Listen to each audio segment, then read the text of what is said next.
Eh bien bonjour la compagnie, on se retrouve dans cette petite vidéo pour parler colorimétrie. Donc qu'est-ce que la colorimétrie, comment on procède à l'analyse et à quoi ça sert concrètement.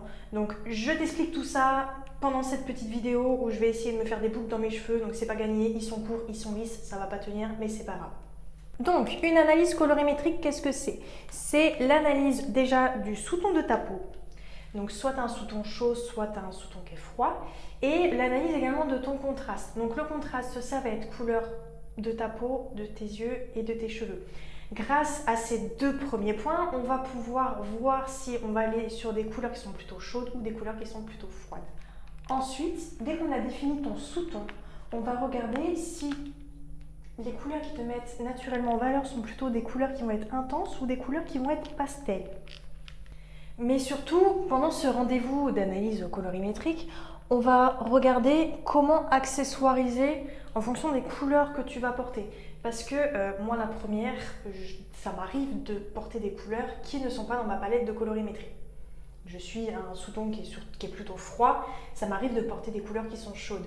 Mais du coup, pendant le rendez-vous, je vais te donner plein de petits conseils qui sont très précieux que tu vas pouvoir mettre en application à partir du moment où tu vas vouloir porter des couleurs qui sont à l'opposé de ta palette de colorimétrie. Donc concrètement, une analyse colorimétrique, donc déjà premier point, tu repars de cette analyse en connaissant quelles sont les couleurs qui vont te mettre naturellement en valeur.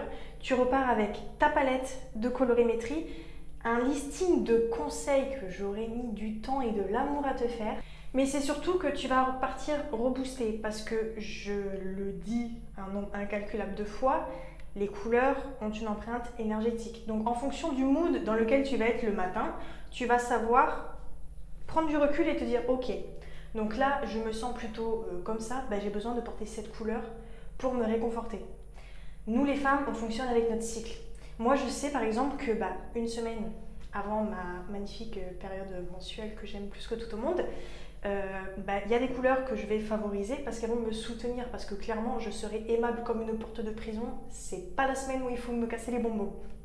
Mais c'est surtout en fait que tu vas pouvoir te rendre compte que quand les gens ils te disent en fait qu'est-ce qui t'arrive, t'as une sale gueule ce matin, ou t'es fatigué, ou faut arrêter de faire des folies la nuit. En fait non, c'est pas que t'as une sale gueule, c'est juste que les couleurs que tu portes ne mettent pas naturellement ton visage en valeur. Donc à partir du moment où tu vas porter des couleurs qui ne seront pas dans ta palette de colorimétrie, va falloir un peu plus accentuer les couleurs,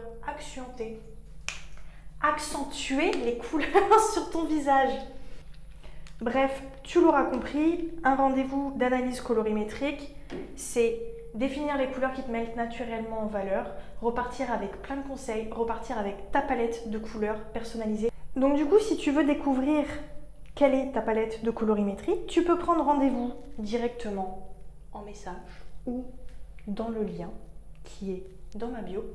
Mais sinon, si tu habites à Nouméa, tu peux réserver ta place pour l'événement qui aura lieu le 16 mai. Tu peux directement aller dessus et m'envoyer un message pour réserver ta place. Sur ces belles paroles, je vais essayer de m'en sortir avec mes cheveux qui n'ont pas du tout l'air d'avoir envie d'être disciplinés. Et je te dis, j'espère à très bientôt pour découvrir les couleurs qui te mettent en valeur.